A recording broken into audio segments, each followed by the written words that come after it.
Abra sua Bíblia, por gentileza, no Evangelho de João, capítulo 20.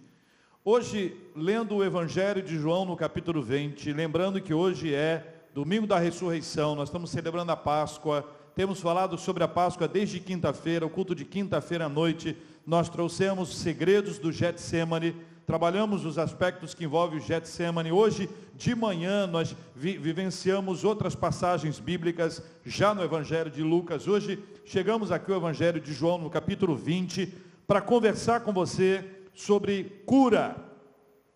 Aliás, curas. 3 atos de curas operados na ressurreição de Jesus. 3 atos de cura operados por Jesus Cristo na ressurreição. Entenda uma coisa, a ressurreição é um tempo de cura. A ressurreição de Jesus Cristo, ela promove uma série de curas espirituais, curas emocionais e curas físicas. Jesus não apenas ressuscita, voltando à vida, mas é uma vida absolutamente diferente. E a partir da vida de Cristo, Ele imprime em nós uma nova vida. Por causa da morte, da ressurreição de Jesus Cristo, nós podemos viver uma vida diferente da vida que nós vivíamos antes. E eu vou te contar isso, porque isso me deixou muito animado. Eu fiquei muito animado, porque toda vez que eu leio a Bíblia e eu vejo algo como esse texto e como questões que nós vamos conversar aqui, eu fico muito animado. A Bíblia, ela é extraordinária para nos trazer essas lições que são tão importantes para a nossa vida. 3 atos de cura operados na ressurreição de Jesus. Primeiro, a ressurreição é a cura do nosso passado. A ressurreição é a cura do nosso passado, das histórias vividas longe de Jesus. A ressurreição é o símbolo do perdão. Vou repetir a frase. A ressurreição é a cura do nosso passado, das histórias vividas longe de Jesus. A ressurreição é o símbolo do perdão. E eu quero pedir que você acompanhe comigo João capítulo 20, versículos de 11 a 18, porque nós precisamos lembrar da nossa irmã Maria Madalena. Maria Madalena. Maria, entretanto, versículo 11, João 20, 11. Maria, entretanto, permanecia junto à entrada do túmulo, chorando. Enquanto chorava, abaixou-se e olhou para dentro do túmulo. E viu 2 anjos vestidos de branco, sentados onde o corpo de Jesus fora posto, um à cabeceira e outro aos pés. Então lhe perguntaram: mulher, por que choras? Ela lhes respondeu: porque levaram o meu Senhor e não sei aonde o puseram. Tendo dito isso, voltou-se para trás e viu Jesus em pé, mas não reconheceu que era Jesus. Perguntou-lhe Jesus: mulher, por que choras? A quem procuras? Ela, supondo ser ele o jardineiro, respondeu: Senhor, se tu o tiraste, dize-me onde o puseste, e eu o levarei. Presta atenção.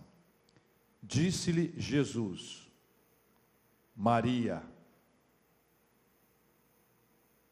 Maria. Ela, voltando-se, lhe disse em hebraico: Rabone, que quer dizer mestre. Recomendou-lhe Jesus: não me detenhas, porque ainda não subi para meu Pai, mas vai ter com os meus irmãos. E dize-lhes: subo para meu Pai e vosso Pai, para meu Deus e vosso Deus. Então, versículo 18, saiu Maria Madalena anunciando aos discípulos: vi o Senhor, e contava que ele lhe dissera estas coisas. Lembrem-se de Maria Madalena. Jesus permite a ela ser aquela que vai vê-lo, que vai ouvir a sua voz, que vai ter os seus olhos abertos depois de perguntar para aqueles que ali estavam, um à cabeceira e outro aos pés dele, para saber a respeito do seu Senhor. A sua declaração é de senhorio, do senhorio de Jesus Cristo na vida dela. Ela se volta agora para alguém que ela supõe ser o jardineiro, pergunta mais uma vez por Jesus, E quando Jesus diz para ela o seu nome, Jesus a chama pelo nome. E quando Jesus fala o seu nome é a chave para que os seus olhos espirituais sejam abertos e ela perceba que está diante de Jesus Cristo ressuscitado. Maria. Jesus permite que Maria Madalena seja aquela que vai receber da parte dele a missão de contar aos outros discípulos o que aconteceu. Ela ocupa um lugar de destaque. Isso deve nos ensinar como o nosso passado pode ser curado por Jesus. Maria Madalena tem um papel protagonista nesse processo que aí está. Essa semana, na rádio, tendo a participação do meu querido irmão, mestre extraordinário, Luiz Saião, ele fazendo a descrição do protagonismo de Maria Madalena, ele foi às lágrimas. E me emocionou profundamente quando nós nos lembramos quem era Maria Madalena.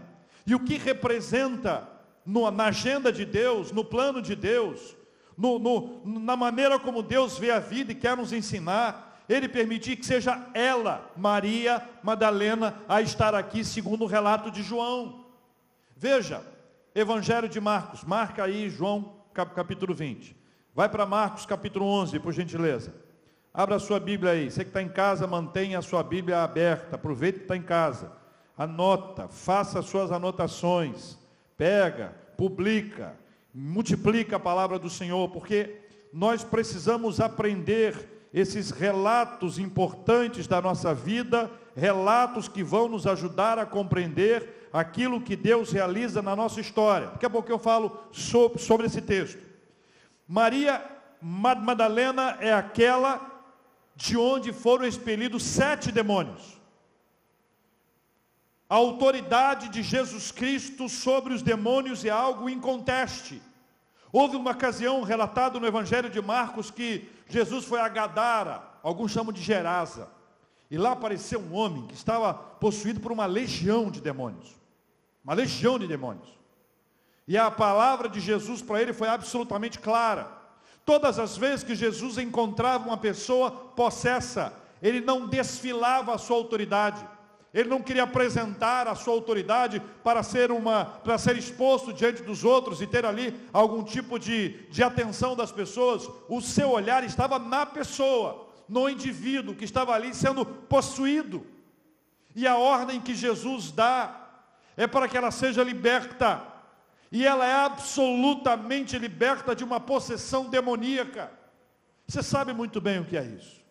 Se você nunca viu uma pessoa possessa por demônios, não queira ver. Não viva nessa curiosidade. Queria tanto ver. Sabe por quê? Quando você diz eu queria tanto ver, você está dizendo que você queria tanto ver alguém possesso. E querer ver alguém possesso não é um desejo que nós devemos alimentar. Pelo contrário, nós devemos orar para que ninguém seja possesso em nome de Jesus. Mas se alguém for, que este alguém seja liberto, porque há poder no nome de Jesus. Maria Madalena, a sua vida foi restaurada. Ela estava nas garras do diabo, na escravidão daquele que veio para matar, para roubar e para destruir. Mas a graça de Deus se manifestou na vida dela de uma forma tão linda, tão singular, que dessa vida, Maria Madalena, nós sabemos, não teria condições de sair, se não fosse por meio de Cristo, se não fosse a ação libertadora, poderosa do Senhor na vida dela, ela permaneceria presa. Então, quando ela se devota, todo o ato dela de devoção, é um ato que se manifesta, ou que se manifesta ali, a sua gratidão. Ela recebeu do Senhor um presente, livre. Há um cântico, que a gente adora ao Senhor, e uma das partes dele é, eu sou livre. Eu sou livre. E eu sempre me imagino nesse estado, sabe? Com os braços abertos, sem nenhum tipo de nada que venha me aprisionar. A devoção dela era um ato de gratidão a Deus por um presente maravilhoso que ela recebeu do Senhor. A sua atitude é de gratidão, e esse é um momento profundamente tocante. Ela vai até o túmulo. Por que choras? 2 vezes. Por que choras? A quem procuras? Seu nome é chamado por Cristo e seus olhos espirituais são abertos. Louvado seja o nome do Senhor. Gratidão é um reconhecimento dos feitos de Cristo que somente foram possíveis por causa da sua ressurreição. Maria Madalena é inserida nesse contexto. Na agenda de Deus, ele tira Maria Madalena de onde ela está, e no relato de João, ela é colocada num lugar de destaque, ela é a protagonista daquela cena, até que ela chega e se dá diante de Jesus Cristo. Nosso passado deixa de ser importante no momento em que Cristo nasce dentro de nós. A ressurreição, e esse momento em que ela está ali, é um marco para nós de que a nossa história, ela é menos importante, o passado é menos importante, que Deus quer escrever em nós uma nova história, que o nosso futuro pertence ao Senhor, e que o futuro nas mãos de Deus é um futuro glorioso, é um futuro maravilhoso. Aquela pessoa que viveu em caminhos errados, e permaneceu durante longos anos de sua vida, peregrinando por vales escuros, andando nas trevas, distante de Deus, se distanciando cada vez mais do Senhor, é alguém que pode ser alcançado pelo poderoso Evangelho de Jesus Cristo, e ser testemunha de um ato maravilhoso, como Maria Madalena foi. Seja grato pelo que Deus fez na sua vida. Ouvi, nunca vi, mas ouvi, de que existe um coral, esse sim eu já vi em vídeo, de rapazes, de homens que foram viciados em crack. E eles são cristãos, foram alcançados por um ministério maravilhoso, maravilhoso, maravilhoso da Igreja Batista, fruto do trabalho missões nacionais da Igreja Batista. E naquele processo em que as pessoas chamam de Cracolândia, eles chamaram de Cristolândia. E todo o trabalho da Cristolândia em alcançar as pessoas cujas vidas foram destruídas pelas drogas. E aí, numa ocasião, aqui na Zona Oeste, o coral desses rapazes, desses homens foi cantar. Muitos homens não cantam da maneira arrumadinha como os corais gostam, mas eles cantam com uma paixão, com uma intensidade. E alguém me disse que um deles só cantava ajoelhado. Ele só cantava ajoelhado. E naturalmente perguntaram para ele: por que você canta ajoelhado? E aí ele descreve o caminho da busca de Deus na vida dele. Ele descreve os caminhos tortuosos por onde ele andou e de onde Jesus o tirou. Ele descreve a ação gloriosa, poderosa, singular de Deus na vida dele, ao arrancá-lo das trevas, do fundo do poço, do inferno, resgatá-lo, colocá-lo de volta à vida e dar a ele a oportunidade de adorar ao Senhor. Irmãos e irmãs, a ressurreição revela uma cura extraordinária. Eu não sei o que Maria Madalena precisava sentir, eu não sei como ela precisava ser apresentada. O fato é que a obra de Deus aconteceu na vida dela, e a gratidão é uma das marcas que deve ocupar o coração daquele que foi alcançado por Cristo. E se você vive uma vida distante de Deus, lembre-se disso. Não há lugar distante, não há história vivida, não há passado sujo que não possa ser limpo, histórias transformadas, viradas maravilhosas. Não há nada que não possa ser feito pelo poder de Deus, e a ressurreição é uma mensagem de Deus para o coração da gente hoje. A gente tem que agradecer muito a Deus por tudo aquilo que Ele mesmo tem nos dado.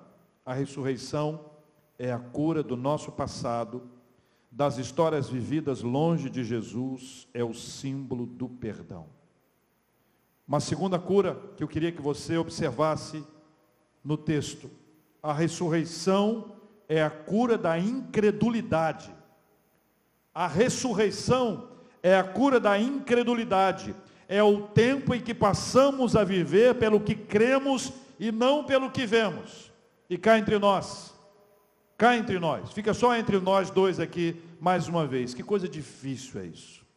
Mas a incredulidade, ela pode ser curada. E a ressurreição é um marco dessa cura. É a cura da incredulidade. É o tempo em que passamos a viver pelo que cremos e não pelo que vemos. João capítulo 20, no mesmo texto. João capítulo 20. Versículo 24. Ora, Tomé, um dos 12, chamado Dídimo, não estava com eles quando veio Jesus. Não sei se eu já te contei, mas eu tenho uma curiosidade para saber aonde que Tomé estava. Como é que Tomé falta esse culto maravilhoso aqui? Ele estava onde? Não sei, a Bíblia não diz. E quando a Bíblia não diz, não adianta inventar. Versículo 25. Disseram-lhe então os outros discípulos: vimos o Senhor. Também aqui é só isso, vimos o Senhor. Mas ele respondeu, olha a frase dele. Veja se essa frase não está cheia de incredulidade. E ao mesmo tempo, se essa frase não parece com alguma frase que você já disse ou já pensou alguma vez na sua vida. Se eu não vir nas suas mãos o sinal dos cravos, e ali não puser o dedo, e não puser a mão no seu lado, de modo algum acreditarei. Olha, pegou a última parte aí dessa frase? Ouviu aí? De modo algum acreditarei. Versículo 26. Passados 8 dias, estavam outra vez ali reunidos os seus discípulos. E Tomé com eles.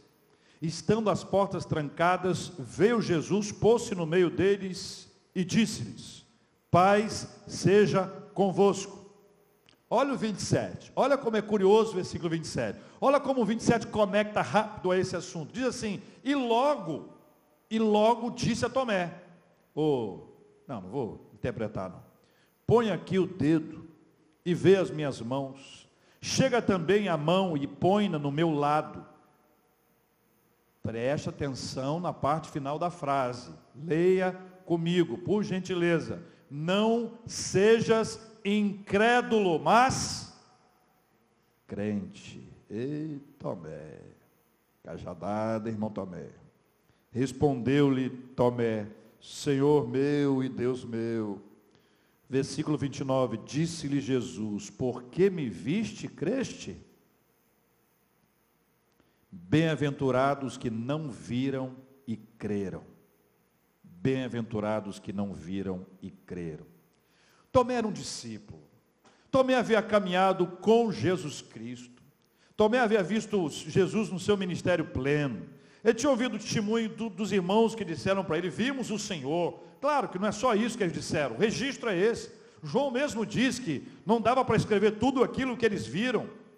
Era impossível, nenhum livro seria capaz de conter tudo aquilo que aconteceu. Então, ele faz um resumo. João faz um resumo, bem masculino, mas é um resumo. Vimos o Senhor. Nem isso foi suficiente. Veja, ele viu Jesus em ação, viu o ministério pleno dele, depois ele encontra com os discípulos, ele ouve as histórias, mas nada disso havia sido suficiente, porque a incredulidade havia entrado no coração dele. A incredulidade entrou no coração de um discípulo. O que isso significa para nós hoje? Significa que alguém, ainda que esteja caminhando na palavra, ainda que esteja frequentando a igreja, ainda que esteja ouvindo a pregação, ainda que seja sentado, contado entre os discípulos de Cristo, seja ainda incrédulo, ou de alguma forma a incredulidade tenha entrado no coração dele. A incredulidade é um veneno, a incredulidade é um veneno, ela entra devagarzinho, sabe devagarzinho? A incredulidade é uma pedrinha que a gente tropeça. E de uma hora para outra, nós passamos a não crer ainda que nós ouçamos os testemunhos, ou as falas, ou a palavra, ou as histórias, nosso coração fica duro. Jesus disse para Tomé: não sejas incrédulo, mas crente. Esse tema para Jesus não foi novo, né? Ele viveu isso e é muito duro quando você lê a palavra do Senhor Jesus Cristo, mostrando em Marcos capítulo 6, versículo 6, a incredulidade dos nazarenos quando ele foi lá na terra dele. Tendo Jesus partido ali, foi para a sua terra e os seus discípulos o acompanharam. Estou lendo Marcos 6, versículo 2. Chegando o sábado, passou a ensinar na sinagoga e muitos, ouvindo, se maravilhavam. Olha a fala deles. De onde vem a este essas coisas? Que sabedoria é esta que lhe foi dada? E como se fazem tais maravilhas por suas mãos? A seta, versículo 3, não é este o carpinteiro, filho de Maria, irmão de Tiago, José, Judas e Simão? E não vivem aqui, entre nós, suas irmãs? E escandalizavam-se nele. Resposta de Jesus, versículo 4, Jesus porém lhes diz, não há profeta sem honra, senão na sua terra, entre os seus parentes e na sua casa. Aí Marcos faz um registro, ele diz assim, Marcos inspirado pelo Espírito Santo, não pôde fazer ali nenhum milagre, senão curar uns poucos enfermos, impondo-lhes as mãos. Versículo 6, admirou-se da incredulidade deles. A ausência da fé impedia a ação, os milagres. Jesus, ele parou ali, ele não avançou, pelo contrário, ele avançou depois, percorrendo outras aldeias, cidades, pregando o evangelho. Sabe por quê? Porque a incredulidade dos nazarenos não foi capaz de deter o trabalho do Senhor Jesus Cristo. Mas não deve ter sido fácil. Jesus disse para Tomé, e diz para nós, felizes, mais felizes são os que creem sem terem visto. A gente não vive pelo que vê, a gente vive pelo que crê. Se fosse pelo que vê, não seria fé. Ao viver pelo que nós cremos, nós vivemos e colocamos a nossa fé em prática, a nossa fé em ação. A fé vem pelo ouvir, o ouvir da palavra de Deus, e esse ouvir é um acolhimento da palavra, que é trabalhada em nós pelo Espírito Santo. Então veja, escuta bem, eu recebo a palavra, o Espírito Santo trabalha essa palavra no meu coração, na minha mente, e esta palavra trabalhada pelo Espírito Santo na minha mente, ela vai solidificando a minha fé. É por isso que alguém diz assim, eu estou tão sem fé, eu estou tão sem fé. Está sem fé porque está sem a palavra, está sem fé porque está longe da palavra. A palavra de Deus que trabalha na nossa vida, a fé vem pelo ouvir e ouvir da palavra de Deus. Crer é também pensar. A nossa fé é bíblica, a nossa fé nasce na Bíblia, a nossa fé se sustenta na Bíblia. Se a Bíblia diz, creia. Se a Bíblia não diz, creia. Não creia. Deu para entender? Se a Bíblia diz, creia. Se a Bíblia não diz, não creia. Agora, se alguém disser que a Bíblia diz, confira.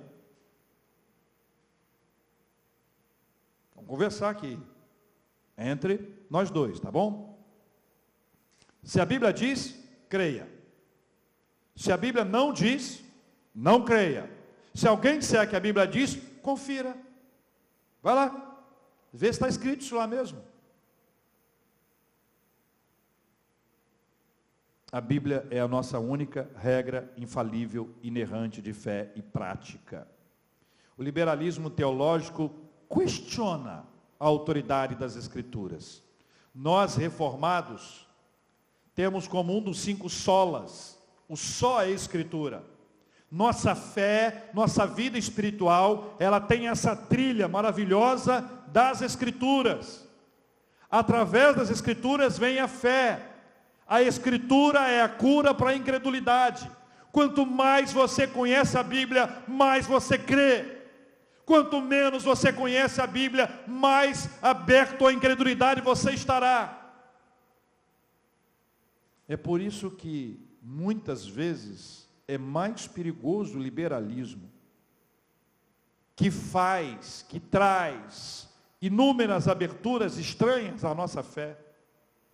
que muitas das outras pressões que nós sofremos. Mas a ressurreição é uma cura para a nossa incredulidade. A ressurreição é uma cura para a nossa incredulidade. A ressurreição é a cura da incredulidade. É o tempo em que passamos a viver pelo que cremos e não pelo que vemos. Tomé foi curado da sua incredulidade na ressurreição de Jesus Cristo. Terceira e última cura para hoje. A ressurreição é a cura da nossa omissão, da nossa negação. É o marco da nossa aceitação e recomeço da nossa caminhada com Jesus. A ressurreição é a cura da nossa omissão, da nossa negação. É o marco da nossa aceitação e recomeço da nossa caminhada com Jesus. Evangelho de João, capítulo 21. Você, claro que se lembra de quando Pedro negou a Jesus. Quem é que não se lembra disso? Toda vez que o galo canta, eu lembro. Cantou o galo, eu lembro de Pedro. E eu já estive lá, no lugar em que a tradição das pesquisas arqueológicas em Israel diz que ali que foi o lugar onde Pedro estava e ele negou a Jesus e o galo cantou.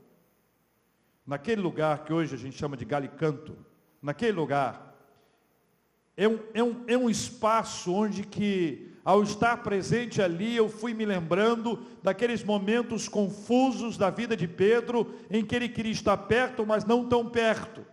Perto para saber o que estava acontecendo, mas não tão perto para assumir que ali estava, ou que estava com, ou que era parte do grupo, ou que era um dos discípulos de Cristo. A cada pergunta, você é um deles? Não sou. Você é um deles? Não sou. Você é um deles? A cada pergunta, sua negação era a negação de Jesus, era a negação da sua história, da caminhada toda que havia acontecido até ali. Uma vez um pastor, Emílio Garófalo, pregando sobre a negação de Pedro, após ler o texto, fez uma pergunta que eu nunca mais esqueci. Ele disse assim: você já fez alguma coisa da qual você se arrepende profundamente? Posso dizer uma coisa? Nós dois aqui, eu estava cheio de pedra para jogar em Pedro, como sempre estive até esse instante. Eu sempre achei que Pedro errou muito, errou feio, não podia ter sido feito assim. No momento em que ele me fez a pergunta para um auditório, numa sala de aula: você se arrepende de alguma coisa que você fez? Você se arrepende profundamente de uma coisa terrível que você já fez? Na hora que a pergunta foi feita, todos nós nos colocamos no lugar de Pedro, pelo menos eu. E você percebe que é um lugar muito desconfortável, que é um lugar sofrido, o lugar da negação, um lugar sofrido. O lugar da negação é alguma coisa que pode gerar rótulos. Olha lá, quem está indo lá na frente, olha lá, está vendo ele? Na hora do vamos ver, negou a Jesus. Rótulos. Quantas vezes nós colocamos o rótulo em alguém? Vem fulano, com essa pose toda. Mas lembra o que ele fez? Lá vai a irmã fulana. Aqui passada, que história dela, hein? Rótulos que são colocados nas pessoas. Pense nas possíveis consequências dos erros de Pedro. Rótulo, afastamento. Pedro poderia ter se afastado. Pedro poderia ter abandonado o grupo. Pedro poderia ter se lançado para longe. Como poderia ter passado por uma frustração terrível. 3 anos de sua vida vivendo intensamente a sua fé, as suas experiências maravilhosas. Quantas histórias! Histórias que Pedro viu, que Tiago e João viram. Eles viram a transfiguração de Jesus. Eles testemunharam a presença de Elias e Moisés, representando a lei e os profetas diante de Jesus Cristo. Eles viram a filha de Jairo ser trazida da morte para a vida. Os 3 foram levados por Jesus para mais perto, no Getsêmani, e dormiram. Pedro andou por sobre as águas. Quantas histórias! quantas lembranças, mas quantas frustrações, quantos perigos de ter um afastamento, quantos rótulos a serem enfrentados, mas nada disso vingou sobre a vida dele, sabe por quê? Por causa da ressurreição de Jesus. Nenhuma dessas marcas, nenhum desses rótulos do afastamento ou frustração marcou a vida de Pedro por causa da ressurreição de Jesus. Porque a única forma de Pedro se perdoar, a única forma de Pedro se perdoar e de Pedro ser perdoado era se Jesus, a quem ele negou, o perdoasse. Isso é um selo, isso é uma marca.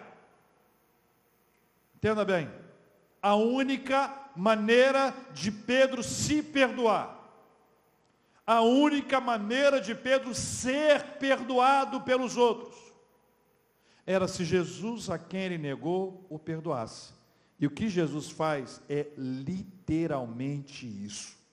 Capítulo 21, versículo 15, depois de terem comido, perguntou Jesus a Simão Pedro: Simão, filho de João, ama-me mais do que estes outros? Ele respondeu: sim, Senhor, tu sabes que te amo.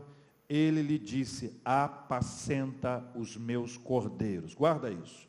Tornou a perguntar-lhe pela segunda vez: Simão, filho de João, tu me amas? Ele respondeu: sim, Senhor, tu sabes que te amo. Disse-lhe Jesus: pastoreia as minhas ovelhas. Pela terceira vez, Jesus lhe perguntou: Simão, filho de João, tu me amas? Pedro entristeceu-se por ele ter dito pela terceira vez: tu me amas? E respondeu-lhe: Senhor, tu sabes todas as coisas, tu sabes que eu te amo. Jesus lhe disse: apacenta as minhas ovelhas. Jesus disse no versículo 15: apacenta os meus cordeiros. No versículo 16, pastoreia as minhas ovelhas. No versículo 17, apacenta as minhas ovelhas. Em cada uma dessas frases, o significado estava absolutamente claro que Pedro havia experimentado o perdão de Jesus. Pedro não ia ficar com esse rótulo, não. Pedro não precisaria se afastar ou ficar frustrado. Jesus vai até Pedro. Jesus vai até Pedro e reinsere Pedro na história, reinsere Pedro dentre os discípulos e dá a ele uma missão, a mais nobre missão que pode ser dada a um ser humano: pastorear, apacentar, cuidar das ovelhas de Jesus Cristo. A ressurreição é um novo começo, é uma nova história. O irmão Pedro ouviu de Jesus numa conversa pessoal duas questões primordiais. A primeira questão é amor. Jesus perguntou para Pedro se Pedro o amava. Você tem alguma dúvida que Jesus amava Pedro?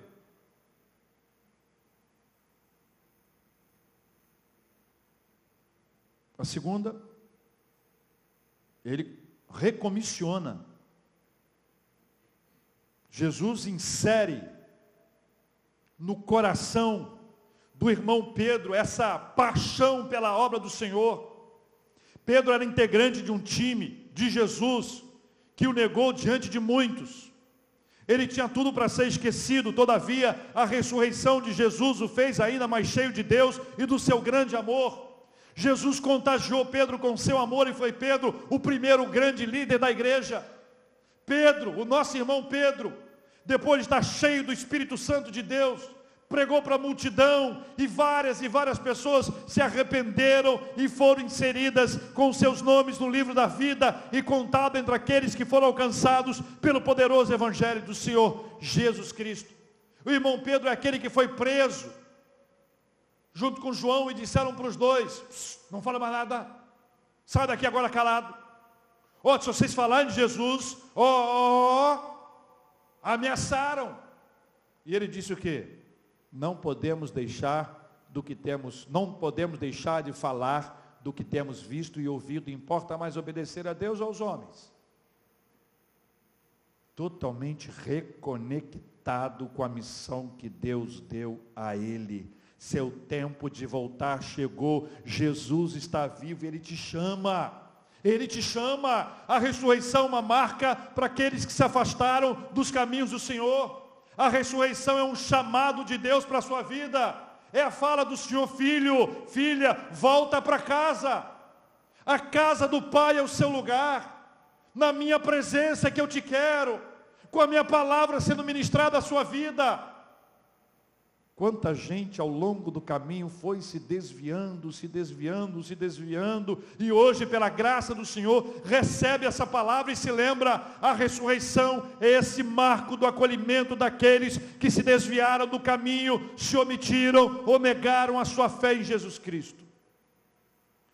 Me lembro de uma ação evangelística que fiz há alguns anos. É uma coisa tão simples, como o evangelho é simples. Na faixa escrito: se a sua alegria acabar no fim da noite, experimente Jesus, alegria por toda a vida. E essa faixa foi para tudo quanto é lugar, uma faixa só. A gente não tinha dinheiro para nada. Só para você ter uma ideia, esse nosso grupo de evangelismo, nós limpávamos escritórios. Um grupo, umas 15, 20 pessoas, sei lá. Íamos para o escritório e limpávamos o escritório. E o dinheiro que a gente ganhava ali, sabe para que era? Comprar folhetos evangelísticos. A gente escrevia e imprimia. Não era para lanche, não era para dar uma volta, não era para dar um passeio, era para comprar folheto para evangelizar. Então, imagina bem, tinha uma faixa só, não tinha dinheiro para fazer mais nada. Aquela faixa foi para tudo quanto é canto. Um belo dia, carnaval, trio elétrico lá, um monte de gente atrás.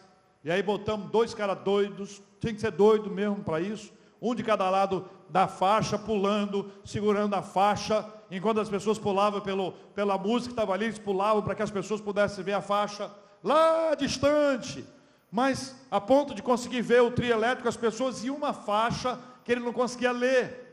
Estava Beto lá estava. Beto havia sido criado na igreja, mas por diversos motivos ele havia se afastado do evangelho e da igreja. Tem gente que acha que está afastado da igreja, mas está perto do evangelho. Jesus disse: minha igreja, a igreja é de Jesus. Cuidado com esse tipo de associação equivocada. Voltar para o Beto. Beto está lá no boteco, bebendo, vê um trio elétrico, uma galera pulando atrás e 2 caras com a faixa. E ele ficou curioso. O coração dele acendeu, ele ficou eletrizado com aquela faixa e queria ver o que era aquilo. Ele foi apertando o olho, sabe quando você está olhando de longe? Vai apertando o olho, mas não conseguia ver. Mas o trio elétrico foi vindo, quando vai chegando perto, mais perto, Beto sai ali do bar onde ele estava, ele vai se aproximando daquela faixa e vê escrito: se a sua alegria acabar no fim da noite, experimente Jesus, alegria por toda a vida. Sabe o que aconteceu com Beto? O coração dele foi tomado por Jesus, lendo uma faixa. O coração dele foi incendiado pelo evangelho, e a vida do Beto foi transformada ali naquele instante. Ele se reconciliou com o Senhor. Um ano depois, carnaval, ano seguinte, evangelismo, trio elétrico, gente, faixa, a mesma faixa. Quem estava lá segurando a faixa?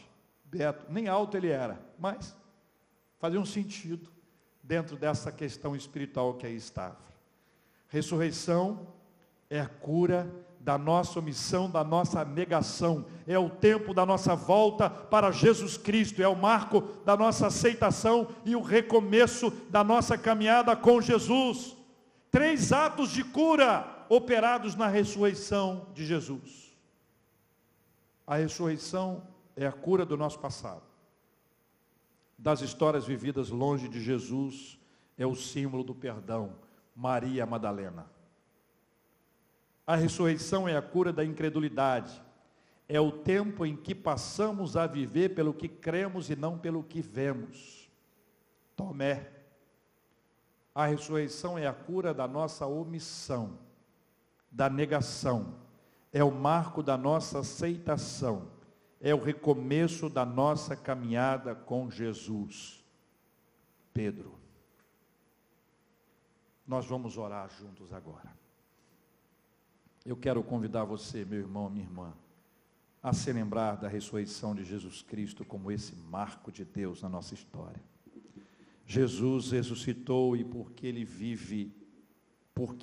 vive, há perdão para os nossos pecados. A nossa história passada, ela é limpa pelo Senhor. E o Senhor nos pega pelas suas mãos maravilhosas e nos coloca no lugar certo, na agenda de Deus, na geografia de Deus, como Ele fez com Maria Madalena, permitindo a ela viver aquela história maravilhosa, a ponto de ouvir o nome dela sendo dito por Jesus, já ressurreto: Maria!